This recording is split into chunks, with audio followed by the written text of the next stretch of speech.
Haneke por Haneke, retrato de la muerte de la Europa burguesa. Cuando el 23 de marzo de 1942 Michael Haneke llegó al mundo en el Múnich de la Alemania nazi, bajo el brazo no trajo un pan, sino un manual del perfecto burgués descreído. Haneke habla sobre la burguesía porque forma parte de ella y porque pertenece a esa especie de cineastas que ven con pudor erigirse en voz de lo ajeno, un acto que solo puede derivar de la impostura o de la indulgencia. No puedo hacer una película en torno a los inmigrantes, no conozco su vida a través de mi propia experiencia, justifica. Pero sí puedo rodar una película acerca de nuestro autismo y de nuestra indiferencia ante cualquier sufrimiento. Nuestra indiferencia, la de la vieja Europa acomodada y privilegiada, cuyo ombliguismo y soberbia le impide, como un Titanic, percatarse de su propio hundimiento. Esta Europa hastiada y decrépita es la que protagoniza Happy End, su última película, que se estrena en España este viernes 20 de julio y que pasó por Cannes en 2017 sin vencer ni convencer. Portada de Haneke por Haneke. Ya veremos si Happy End es mi última película. Dejémonos sorprender, desafía el propio Haneke en Haneke por Haneke, El mono libre, 2018, una biografía al estilo de la siempre recomendada y recomendable El cine según Hitchcock de Truffaut, en la que los analistas cinematográficos Michel Ciotat y Philippe Rougier reconstruyen la vida y la obra del cineasta austríaco a partir de alrededor de 50 horas de charlas escalonadas, salpicadas a lo largo de 2 años, a veces en París, otras en Viena. Haneke, junto a von Trier, probablemente sea el autor vivo más mainstream del cine europeo. ¿Cuántas veces habrán escuchado las escuelas de cine de todo el mundo el deseo de convertirse en el nuevo Michael Haneke? Un imposible, porque las nuevas generaciones de cineastas, por muy aislados en la burbuja de clase de quienes pueden permitirse encomendar su salida laboral a algo tan práctico como el cine, ya participan del velatorio de un sueño europeo que solo han llegado a conocer en sus horas bajas. Ciotat y Rougier guían al director, de habitual críptico respecto a su biografía, a través de su infancia y su juventud hasta su primer largometraje para la gran pantalla, El séptimo continente, 1989, estrenado cuando ya había cumplido 47 años, una edad inusual para el debut, para pasar más tarde a analizar en profundidad uno a uno sus 12 films y sus 11 proyectos televisivos, hilvanando así un retrato de Haneke a través de sus obras, sus ideas, sus filias y fobias y su método de pensamiento, tan perfeccionista, inflexible y metódico como trasluche su filmografía. Eso sí, quienes esperen encontrar respuestas a las supuestas tesis sobre su cine, si las hubiera, que busquen en otro lado, porque Haneke rehusó, con feroz determinación, dar una interpretación de sus películas. Tengo una moral pero no la impongo a nadie. En mis películas hablo de cosas desagradables sin ofrecer respuestas a las preguntas que planteo. Los que me tachan de moralista suelen ser aquellos que no quieren enfrentarse a este tipo de preguntas. Haneke nunca se defiende, siempre contraataca. En mis películas hablo de cosas desagradables sin ofrecer respuestas a las preguntas que planteo en el relato de su vida personal. El Haneke infantil parece una versión encogida del Haneke adulto. Antes de sucumbir a la pulsión sensual de las mujeres quiso ser pastor protestante, primero fue Dios, y luego las chicas, y a los 10 años, extasiado por el descubrimiento de El Mesías de Handel, se atrevió a componer su primera misa. Una infancia, según sus palabras, de lo más común, será una decepción para todos, porque no tuve una infancia triste, soy una persona muy normal. Quizá cueste creerlo, pero es verdad. Haneke en el rodaje de Happy End.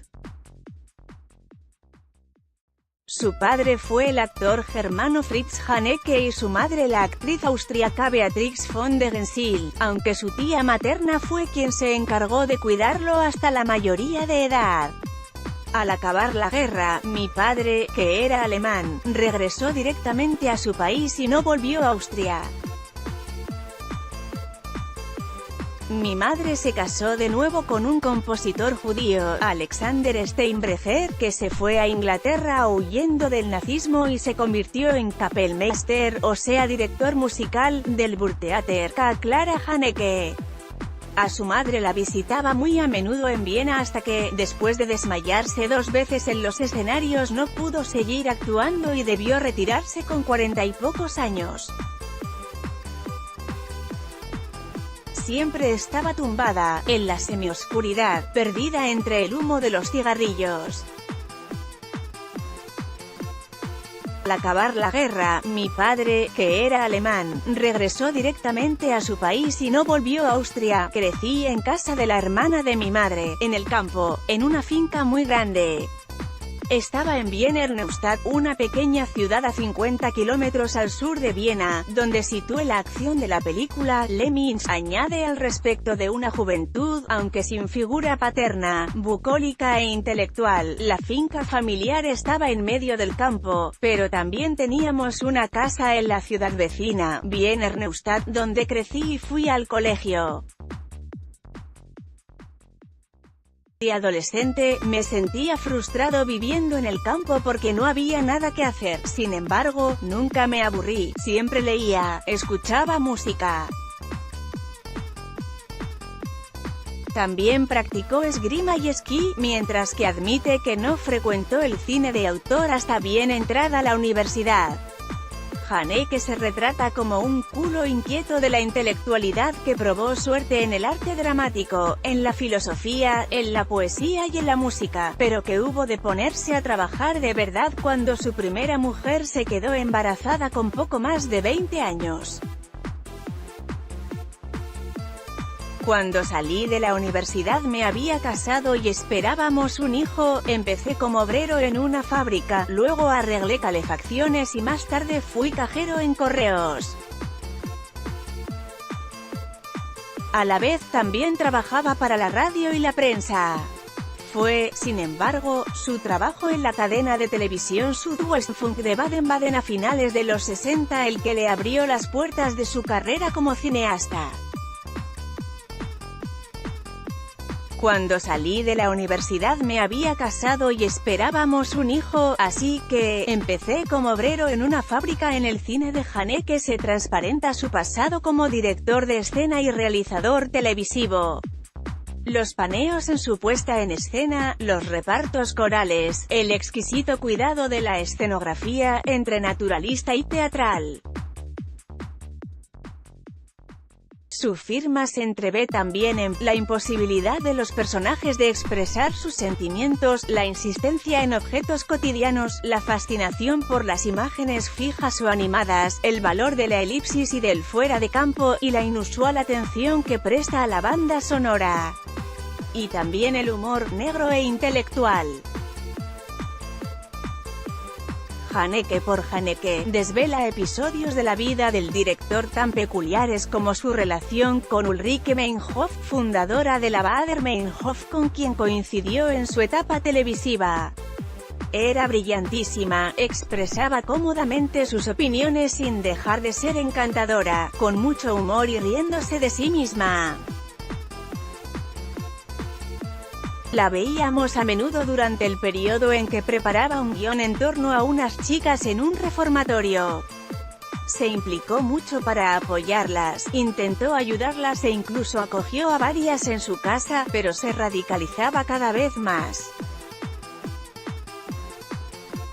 Con cada nueva visita a nuestra oficina, se mostraba algo más amargada, convencida de que nunca se conseguiría una buena reforma porque el sistema no lo permitiría. Y llegó el momento en que participó en la primera acción violenta con el grupo Fracción del Ejército Rojo. No pensábamos que daría el paso, tenía hijos, era una mujer muy culta y una auténtica estrella del periodismo. Pero debíamos haberlo previsto, su rigor moral y su intransigencia solo podían empujarla hacia métodos radicales, es el eterno problema que plantea cualquier ideología. Cuando una idea se transforma en ideología, se crean antagonismos y las relaciones personales se hacen rápidamente inhumanas. Es el tema de La cinta blanca, sostiene un fotograma de La cinta blanca. También arroja luz sobre su reputación de director déspota, forjada después del desastre de su segunda película para televisión, Spermouille, 1975, a la que considera nula, y de cuyo fracaso culpa a su exceso de transigencia. Les prohíbo que la vean, por suerte, ya no queda ninguna copia, se consuela, a partir de ahí fui muy exigente con la televisión. Siempre insistí en obtener todo lo que quería porque si algo no funciona, uno acaba siempre por pagar el pato. Haneke, ya de vuelta de todo a sus 76 años, no se esconde a la hora de opinar sobre su tema fetiche, la decadencia de la Europa del siglo XX. En el siglo XIX, la literatura se esforzaba en conformar a la burguesía en su posición social, incluso cuando la criticaba ya no es posible. Hoy en día nos vemos obligados a estar en la oposición, a denunciar constantemente lo que va mal, tanto en el fondo como en la forma. Tampoco respecto al arte, las películas más vivas actualmente proceden de Asia y de África, y no es algo reciente, la tendencia solo se ha acentuado con el tiempo. En Estados Unidos, en Francia y en Italia, donde es aún peor, a excepción de unos cuantos cineastas, no hay nada. Nos encontramos en el umbral del racismo, en el que no me sitúo personalmente, desde luego más controvertido es aún su discurso sobre la inmigración. Nos encontramos en el umbral del racismo, en el que no me sitúo personalmente, desde luego. Pero me irrita constatar el aumento del movimiento islamista y el comportamiento de los que nacen en su seno, que vienen aquí y no hacen el menor esfuerzo para adaptarse. Obviamente, no puede aplicarse a las personas inteligentes, que saben lo que significa el respeto y la tolerancia hacia terceros. Pero los más pobres, los que han recibido menos educación, suelen tener como única referencia sus tradiciones. Al vivir en el extranjero se sienten rodeados de enemigos, y se agarran a su idioma, su cultura, creando una gran dificultad en el plano de la comunicación. Y a la inversa, es intolerable que la policía irrumpa en un colegio, como se ha visto recientemente en Austria por petición expresa del ministro del Interior, para detener a 2 niños y expulsarlos del país. Prosigue. ¿Cómo encontrar el punto correcto en todo esto? Reconozco que me siento un poco perdido. Naturalmente, estoy a favor de la tolerancia, pero ¿cómo seguir siendo tolerante ante algo que puede convertirse en difícil de aguantar, y también nos sentimos culpables? No voy a decir que de ahora en adelante los africanos se queden en su casa, pero también es muy ingenuo decir, acojámosles a todos, hay un auténtico problema. Y será el mayor problema de Europa en este nuevo siglo. Porque Haneke es un personaje más de sus películas que tampoco puede escapar a las contradicciones de su propia naturaleza, y porque lo asume sabe que pocas veces hay un happy end.